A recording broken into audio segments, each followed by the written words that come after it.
going to be taking you through one of the most innovative areas in all of epcot. In the meantime, please remain fully seated. Keep your hands and feet freestyle about all times. And as a courtesy to all these nice people around you, please refrain from eating, smoking, drinking, and please, no flash photography as we go through the dark areas of our trip. Now, once we get over to the greenhouses, you can take as many photographs as you want. And for those of you who have a video camera, you may videotape our attraction as long as no lights steer lighting. Now sit back, relax, and enjoy Living with the Land. I'll be speaking to you again in just about 5 minutes.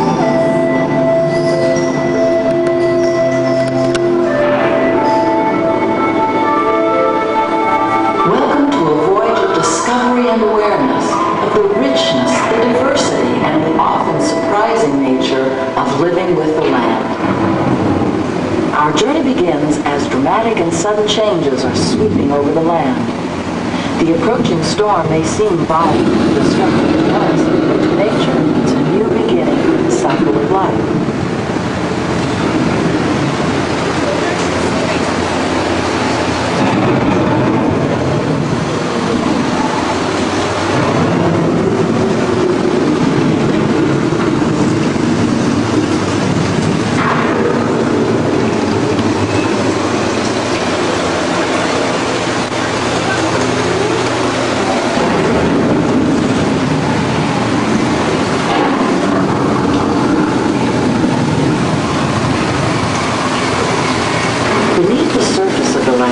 Roots trap water from the flowing mud, extracting precious nutrients and minerals. These elements, when combined with sunlight, create the diverse living systems of our planet.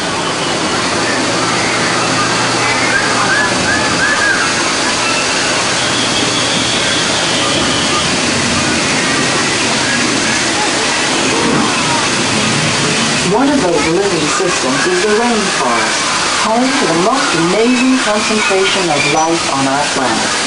These dense and beautiful forests cover only a tiny portion of the Earth's surface, but they contain more than half of its plant and animal species. Rainforests are also extremely rich and productive living systems, providing us with oxygen, food, medicine, and other elements essential to our lives.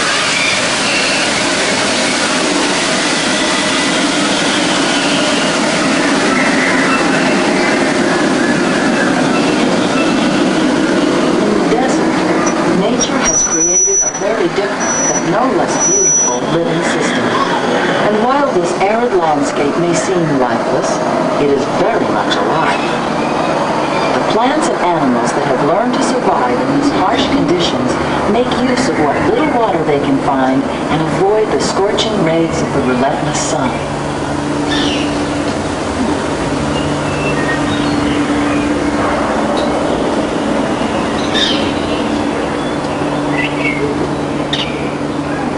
The American prairie once appeared as desolate as the desert, but over time, rainwater and nutrients gradually penetrated the hard surface of this land. Even the hooves of the mighty buffalo helped create the rich soil that would one day become home to the American farm.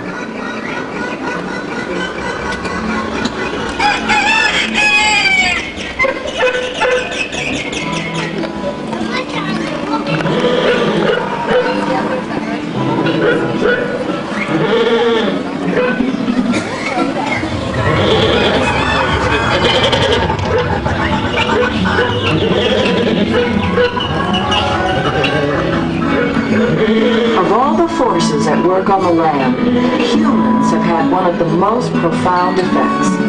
The need to produce food for a growing world led to the enormous use, and sometimes overuse, of the land. In our search for more efficient ways to grow food, we often fail to realize the impact of our methods.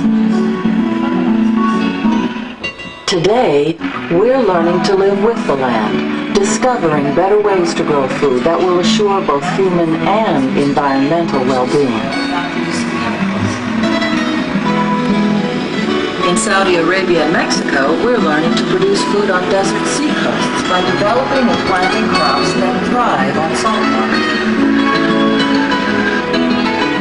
Here at Epcot, we're learning learning to reduce the need for pesticides by using natural predators like ladybugs and wasps to control pests. In Japan, we are learning that by adding compost debris to other plant materials to our soil, we can reduce the need for fertilizers. In farmlands across America, we are learning that by plowing into vegetation containing natural fertilizers, we can enrich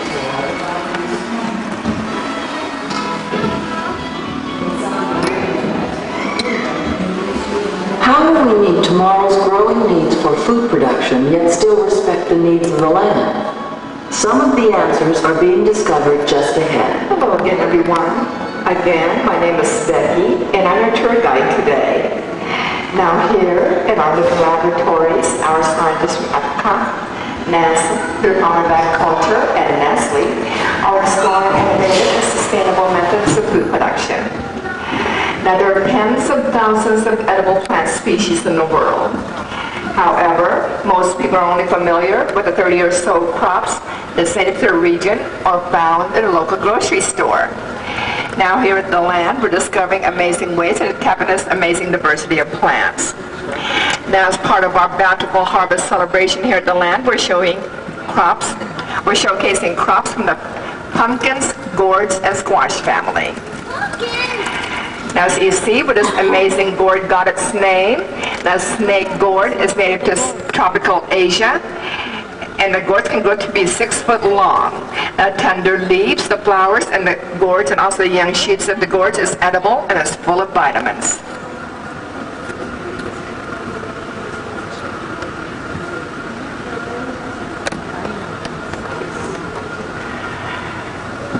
Now, the fluted pumpkins on your right is native to Africa. They thrive in very dry and arid areas. Now, unlike the pumpkins that you and I know of today, these pumpkins are only being grown strictly for their leaves, which is either boiled or added to stews. Now, of course, everyone recognizes the bananas, right? You know, the world's most popular fruit is also an important part of the diet in many tropical countries. Now, the banana plant only bears one hand of fruit during its entire lifetime. After that, we cut them down because they'll never bear fruit again.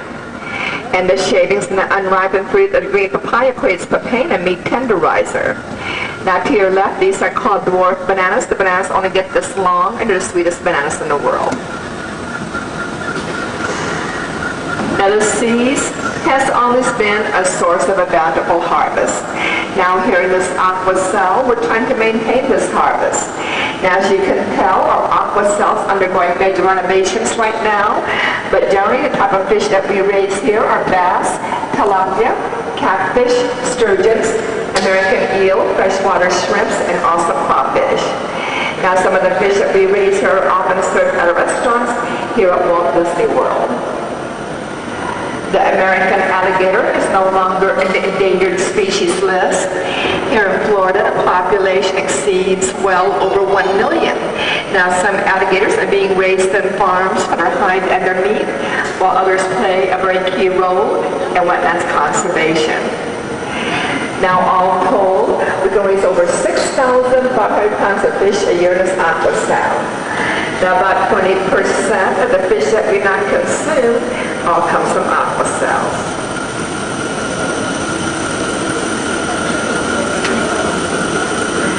Now, a field of orange pumpkins is usually an image we all associate with harvest time.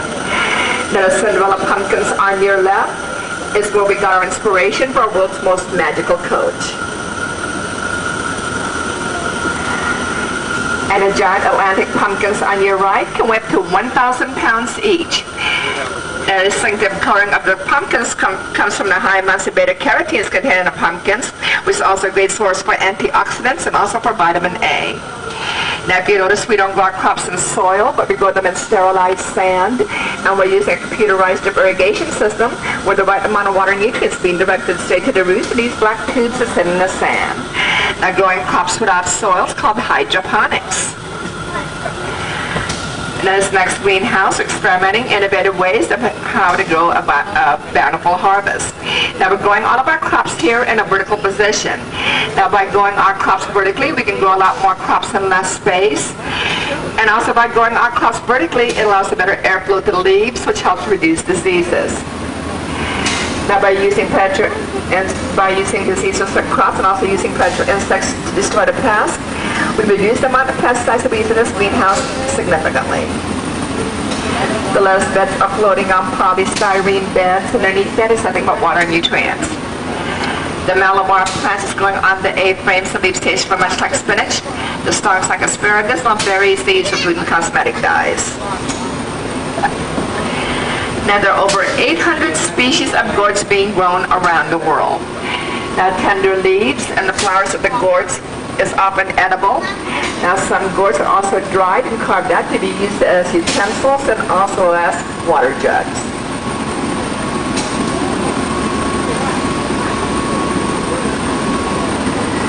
Now the wax gourds is native to southern Asia, and the gourds go to be about 45 to 50 pounds each. Yes, they're edible. They use them in soups.